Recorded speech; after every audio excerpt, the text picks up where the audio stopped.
to go pretty far away from the Earth, really, to minimize the effects or to escape Earth's real gravity. And to do that, you actually have to be going about 25,000 miles per hour.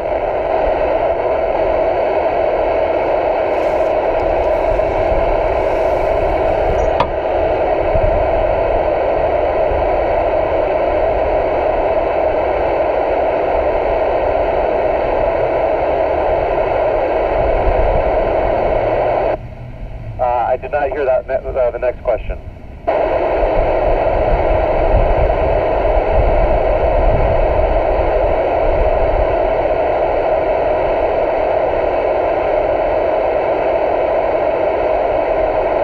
Thank you for that question. It's actually not hard to eat in space. It's very similar to eating.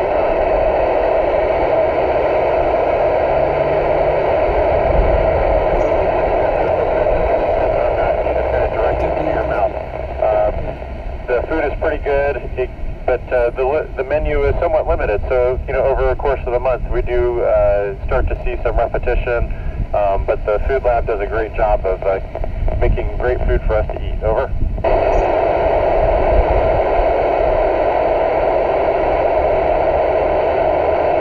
Hi, Aisha. Floating in space is one of my favorite things about being up here. Getting to float around, to pretend like you're flying, it's an amazing feeling, and it's definitely one of the things that I look forward to here on the International Space Station. Over.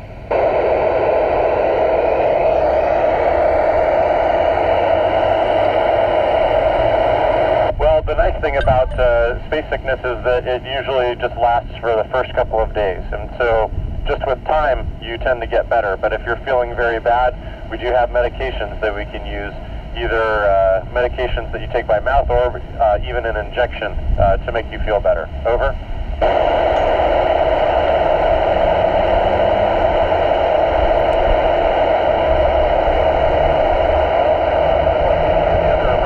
And so fire, of course, is dangerous here on the space station, as well as a toxic atmosphere. But our first response would be for everyone to get together to make sure everyone is okay, to sound the alarm, and then we all go to a place in the Russian segment of the space station, and we start to respond and figure out how bad the depressurization is. If there's still time, if it's a slow leak, then we can figure out where it is and then close the hatch to that module and preserve the rest of the space station. If the leak is too fast, we would get into our spacecraft and return to the Earth. Over.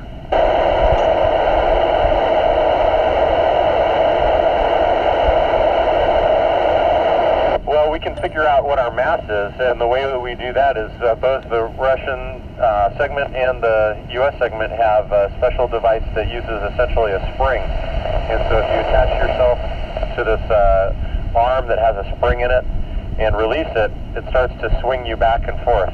And they know the spring constant, the physical property of the spring, and then they just figure out how long it takes to be swung back and forth, and using that you can use math to figure out the mass of the person at the end of the spring. Over.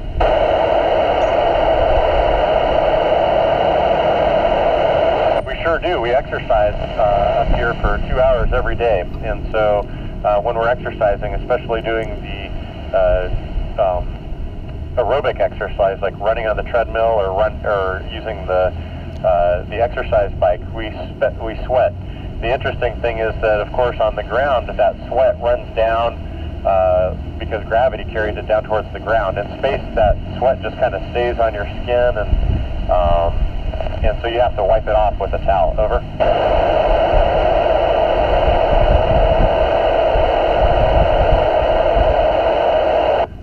Well, we've brought seeds up into space, and I think we've harvested fruit that have had seeds in it, or not fruit, but maybe something like tomatoes, which is a fruit, I guess. But we've grown things up here, and during our mission, we actually had the opportunity to grow some lettuce and eat it, and it was wonderful. Over.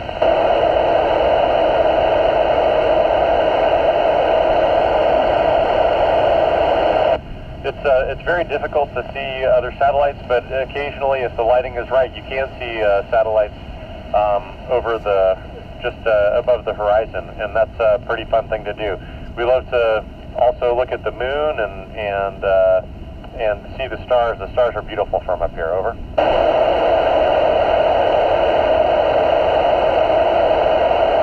We use Greenwich Mean Time, so it's about 8:15 in the morning right now. Over.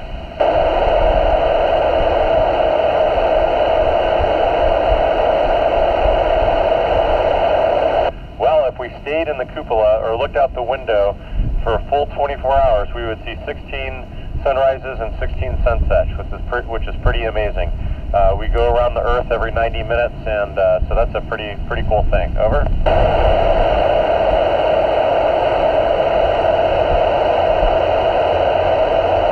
Well, we have a special satellite telephone that we can,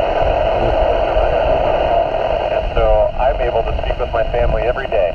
And then we also have the opportunity to see our families once a week. We use a telecommunication software, and we get to have a video conference with our families every week. Over.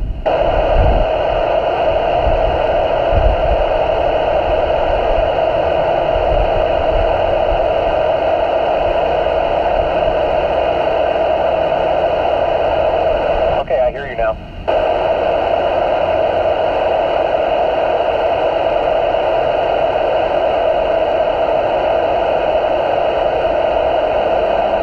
That's a great question. We spend about 2.5 years in training, and we use simulators and computer software to train for launch and re-entry. And then the time that we use simulators also for the time that we spend on orbit practicing our work and experiments. Over.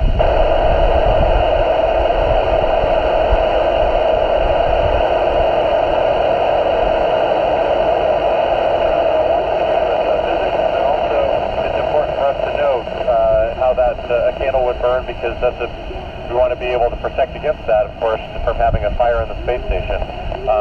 Candle would probably just burn out because there's no gravity for the hot air to move away from the candle, and it would use up all the oxygen in the local vicinity and then burn out. Over.